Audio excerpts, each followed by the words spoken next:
안녕하세요, 모둠채소입니다. 오늘은 2023년 1월 4일 이번 영상에서는 왜 루시드가 오늘 9.66% 하락했는지에 대해서 알아보겠습니다.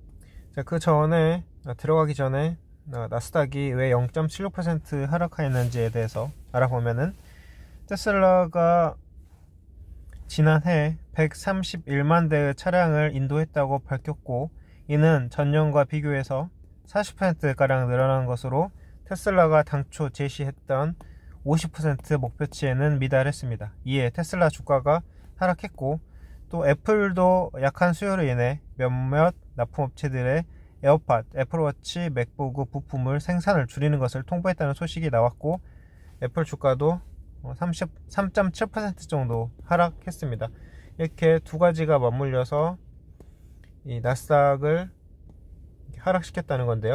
이렇게 나스닥이 하락하면서 이제 루시드도 같이 하락을 했는데, 루시드에게는 어떤 세부 요인이 있는지 알아보는 거죠. 자, 모틀리 풀 기사를 읽어볼 건데요. 왜 루시드, 리비안, 카바나가 오늘 하락했는가? 자, 여기는 테슬라 이유를 주로 설명을 하고 있습니다.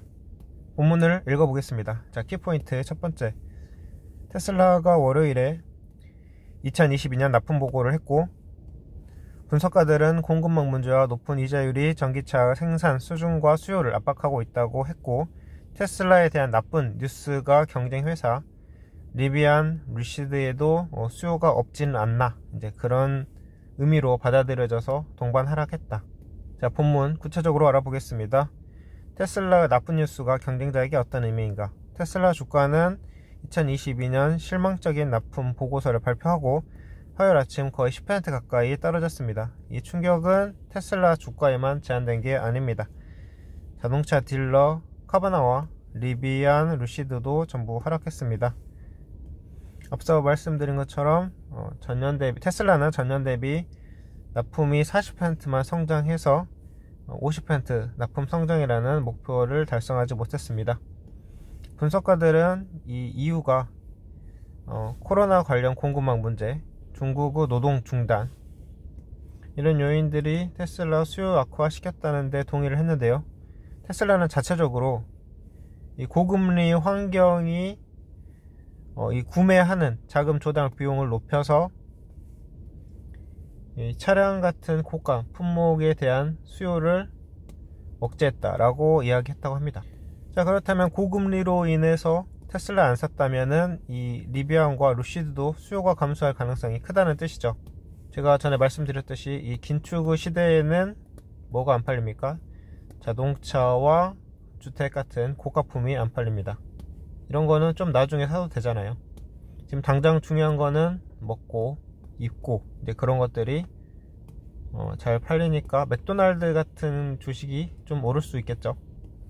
테슬라는 현재 중국 상하이 기가팩토리 생산에 상당량을 의존하고 있기 때문에 중국에서 생산이 중단되면 타격이 더 큽니다. 리비안과 루시드는 중국에 대한 노출이 제한적이고, 테슬라의 나쁜 뉴스는 다음 달 좋은 뉴스로 바뀔 수도 있습니다. 왜냐하면 중국이 봉쇄를 해제하고 경기 부양 정책을 써간다면은 이제 이 상황이 반전될 수도 있는 거죠. 고려할 점은 어제 납품 목표를 달성하지는 못했지만 테슬라는 여전히 전년 대비 40%나 성장했으며 생산도 137만 대로 전년 대비 47% 성장했습니다. 그리고 월스트리트 저널에 따르면 수익도 전년 대비 50%가 아마도 증가했을 것이라고 합니다. 테슬라가 이달 말 공식 판매 및 수입 수치를 발표했을 때 예상되는 매출은 820억 달러, 이익은 거의 130억 달러로 테슬라가 2021년에 벌어들인 수입의 2배입니다. 테슬라는 최근 시총이 좀 줄어들었는데 아직도 차량이 잘 팔리고 있으므로 40% 주식이 급격히 반등할 수도 있습니다. 하지만 그것이 리비안, 루시드, 카바나와 같은 그런 자동차 관련 회사 주가 회복을 의미할지는 이제 의미하지 않고요. 이건 지켜봐야 할 것 같습니다. 자, 그러면 왜 루시드가 이렇게 폭락했는지에 대해서 알아봤습니다. 주요 이유는 테슬라 때문이다. 이렇게 모틀리 풀에서 나왔고요. 일단 루시드는 그렇지만 좀 긍정적인 뉴스가 계속 있죠. 지금 자금도 수혈받고, 사실 이렇게 증자하는 것은 투자할 때, 자주 증자하는 것은 투자할 때 좀 좋지 않다고 보는데, 어쨌든 간에 이렇게 자금이 수혈이 들어왔어요. 그 다음에 에어 퓨어를 납품했고, 그 다음에 지금 중동 사우디에도 납품을 했죠. 그리고 독일, 네덜란드, 유럽에도, 그 다음에 캐나다에도 이렇게 판매를 확장을 하고 있습니다. 이 판매 확장을 해서 현재는 비용이 많이 들어갈 수 있어요, 당연히.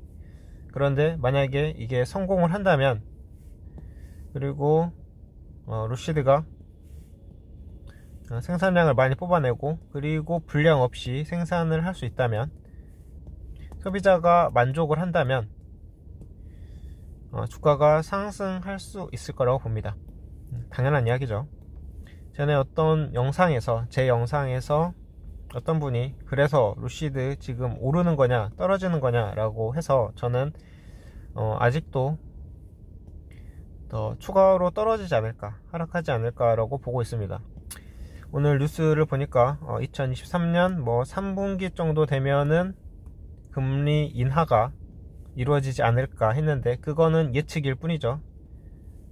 그래서 금리 인하가 된다면 여기에서 말한 자금 조달에 대한 좀 압박이 덜 해지고, 이 루시드 같은 차량을, 고가 차량을 사는데도 좀 더 수월해져서 수요가 많아질 수도 있을 것 같습니다. 네, 그러면 오늘 여기까지 하고 영상 마치겠습니다. 감사합니다.